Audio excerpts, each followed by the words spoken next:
Imagine you rule the entire world, right? You have ultimate power, ultimate success. But you get to the very end of your life and you just feel like you completely lost the game. Yeah, that is a pretty terrifying thought. Right. It really reminds me of, grinding in a video game. You spend hours unlocking every achievement, painting the map of your color, and then you just realize you aren't actually enjoying playing it. I mean, that is exactly what we are getting into today. In this deep dive, we are exploring a 16th century poetic text by Guru Arjan Dev Ji that dissects this exact feeling of, well, emptiness. And it is written in Rag Todee, right, which is this classical Indian musical framework designed to evoke a very specific, reflective, emotional mood. Exactly. The imagery here about material success versus spiritual fulfillment is just stunning. It confronts that whole grind head on. The text says a person could rule the 9 regions of the earth. Which is like the classical way of describing the entire known world. Yeah, the whole world. But it says without spiritual remembrance, they depart as a loser in the game of life.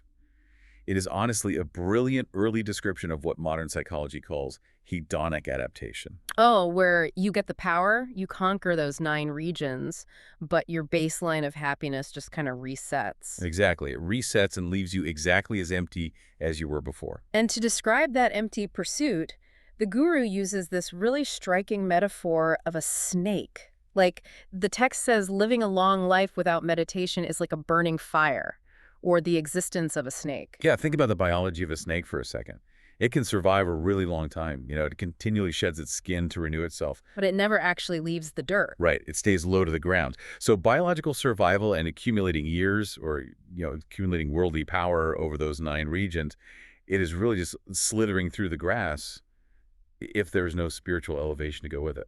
Wow. So without that mindfulness, a long life is just a long time spent burning in your own desires. That is the core argument, yeah.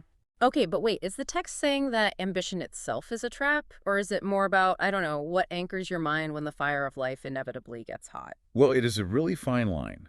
It is incredibly easy to read this as complete rejection of all worldly ambition. But if you look at the mechanics of the text, it is about the anchor. The anchor. Got it. Yeah, unchecked ambition, trying to conquer those 9 regions just to feed the ego, that leaves you burning.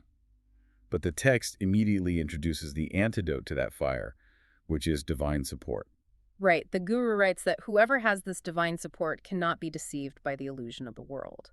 Yes, and achieving this connection isn't some transactional chore. It happens through grace, which is referred to in the text as kirpa.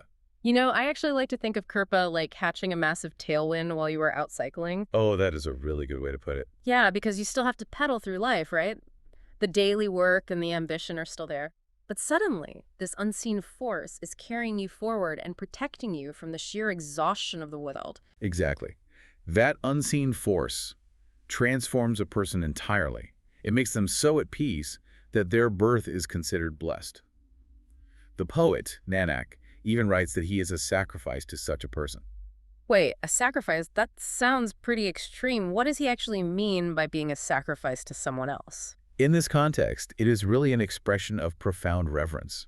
I mean, he is willing to dedicate everything, to surrender his own ego in honor of someone who has achieved that rare inner stillness. Oh, wow. Okay, that makes sense. It highlights that the ultimate winner in the game of life isn't the ruler of the 9 regions.